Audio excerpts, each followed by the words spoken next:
जय मसीह की। प्रभु यीशु मसीह के नाम में एक बार फिर से मैं आपके साथ 2025 के लिए, एक नए वर्ष के लिए संदेश लेकर आया हूं। और ये संदेश है दूसरा इतिहास अध्याय 29 और उसका 3रा वचन। बड़े ध्यान से सुनिएगा। हिजकिय्याह ने अपने राज्य के पहले वर्ष के पहले महीने में उसने यहोवा के भवन के द्वार खुलवा दिए और उनकी मरम्मत भी कराई। ये वचन जो है हिजकिय्याह के राज्य के, अर्थात जब वो राजा बना यहूदा राज्य का, तब उसके पहले वर्ष के पहले महीने की बात है। और जैसे ही वो राजा बना, राजा बन के उसने सर्वप्रथम जो पहला काम किया वो परमेश्वर के भवन के द्वार खुलवा दिए और उस भवन की मरम्मत करवाई। इससे साफ पता चलता है कि वो परमेश्वर का मंदिर जो है, जब हिजकिय्याह राजा बना उससे पहले वो बंद था। यदि आप 28 अध्याय और उसका दूसरा इतिहास 28 अध्याय उसका 24 पद पढ़ेंगे तो इस प्रकार लिखा है, फिर आहाज ने परमेश्वर के भवन के पात्र बटोर कर तोड़वा डाले और यहोवा के भवन के द्वारों को बंद कर दिया और यरूशलेम के सब कोनों में वेदियां बनाई। ये आहाज कौन है? आहाज जो है हिजकिय्याह का पिता है। और हिजकिय्याह का पिता एक दुष्ट राजा था जो परमेश्वर की दृष्टि के अनुसार जीवन नहीं जिया, ना ही वो दाऊद के लीक पर चला। उसने परमेश्वर के भवन के द्वार जो है बंद करवाए, उसने भवन के सारे पात्रों को तोड़वा दिया, उसने भवन को जो है हानि पहुंचाई। और इस प्रकार जब उसने किया, बाद में उसकी मृत्यु हो गई। और जो है हिजकिय्याह उसके स्थान पर जब राजा बना, तब उसने प्रथम कार्य किया कि उसने परमेश्वर के भवन के द्वार खुलवा दिए। प्रिय प्रभु के लोगों, यदि मैं कहूँ तो इसके पूर्व परमेश्वर जो है कई स्थानों पर उतरता रहा। यदि आप देखें तो अदन की वाटिका में परमेश्वर उतरा। यदि आप देखें तो पहाड़ पर परमेश्वर उतरा, होरेब पर्वत पर, सीनै पर्वत पर। उसके पश्चात जो है परमेश्वर जो है तंबू में उतरा, मूसा की तंबू, दाऊद के तंबू में उतरा। बाद में सुलेमान के मंदिर में परमेश्वर उतरा, लेकिन मंदिर भी तोड़ दिया गया। अब वो कहाँ उतरता है? पहला कुरिन्थी 3 अध्याय 16 पद, क्या तुम नहीं जानते कि तुम परमेश्वर का मंदिर हो?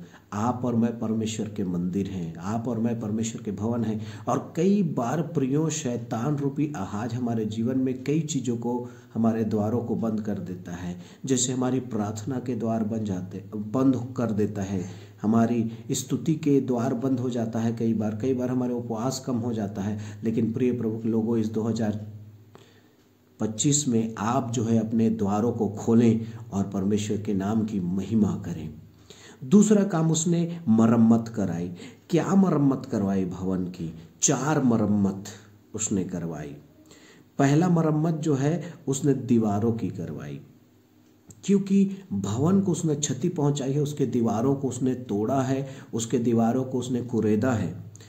प्रिय प्रभु के लोगों, ये भवन के दीवार क्या अर्थ है? भवन के दीवार का अर्थ है कि संगति, क्योंकि एक दीवार दूसरे दीवार को जमकर पकड़ा हुआ है। प्रिय प्रभु के लोगों, 2024 में हो सकता है आप एक रविवार प्रार्थना में जाते थे, 2-3 रविवार गायब रहते थे। आप अपने काम पर ज़्यादा ध्यान देते थे, अपने नौकरी पर ज़्यादा ध्यान देते थे, अपने रिश्तेदारों के यहाँ चले जाते थे। लेकिन मैं आज इस समय आपको समझाना चाहूँगा कि अपने भवन के दीवारों की मरम्मत कीजिए। आपको अपने संगति की मरम्मत करने की ज़रूरत है। आपको संगति कमज़ोर करना नहीं है किसी भी रीति से। दूसरा मरम्मत है भवन के पात्रों को राजा आहाज ने जो है बटोर कर तोड़वा दिया था। ये भवन के पात्र क्या दर्शाता है? भवन का पात्र जो है आराधना को दर्शाता है, क्योंकि जब बलिदान वेदी के सम्मुख जब याजक लोग सेवा करते थे तो इन्हीं पात्रों के द्वारा करते थे। ये पात्र को उसने तोड़वा दिया था। ये पात्र क्या दर्शाता है? आराधना को दर्शाता है। प्रिय प्रभु के लोगों, आपकी कमजोर आराधना, आपकी कमजोर गीत गाना, कमजोर स्तुति करना, टूटी फूटी गीत गाना, ये टूटी फूटी स्तुति करना आप कहते हैं कि परमेश्वर को पसंद आएगा। प्रिय प्रभु के लोगों, जब बच्चा छोटा रहता है ना तो उसकी तुतली जबान जो है माँ बाप को अच्छा लगता है, लेकिन वही बच्चा जब 4 साल 5 साल 10 साल 8 साल 12 साल का हो जाए तो क्या उसकी तुतली जबान की आवाज़ आपको मीठी लगेगी? नहीं ना। तो प्रिय प्रभु के लोगों, आप भी मजबूत बने। आप इतने सालों से प्रभु में हैं और आपकी स्तुति आराधनाएं कमज़ोर हैं। आइए आपकी स्तुति आराधना को मजबूत करें, बर्तनों को जो है नया करें, टूटे को सुधारने का प्रयास न करें। इसकी मरम्मत की आवश्यकता नहीं, इसे नया करने की ज़रूरत है। और तीसरी मरम्मत जो है वो क्या है? भवन के वेदियों को उसने तोड़ा है। वेदी क्या दर्शाता है? बाइबल हमें कहती है वेदी प्रार्थना का स्थान है। आपकी प्रार्थना को फिर से मजबूत करने की ज़रूरत है। इस 2025 में एक नई प्रार्थना, एक नया जोश के साथ आराधना, एक नए जोश के साथ संगति में आने की आवश्यकता है। प्रिय प्रभु के लोगों, भवन का दीवार जो है संगति को दर्शाता है, भवन के बर्तन आराधना को दर्शाता है, भवन के जो है वेदी प्रार्थना को दर्शाता है। और चौथा और अंतिम वो है, यदि 29 अध्याय और उसके 7 पद को पढ़ेंगे तो वहाँ पे लिखा है, उन्होंने ओसारे के दरवाजे बंद कर दिए और दीपकों को बुझा दिया। ये दीपक क्या है? परमेश्वर का वचन है। भजन संहिता 119 से उसके 105 में लिखा है, परमेश्वर तेरा वचन मेरे पाँव के लिए दीपक और मेरे मार्ग के लिए उजियाला है। परमेश्वर के वचन को अपने जीवन में जलाइए। कई लोग वचन की कमजोरी करते हैं, वचन पढ़ने में कमजोरी करते हैं, वचन सुनने में कमजोरी करते हैं, प्रचार के समय इधर उधर आनाकानी करते हैं।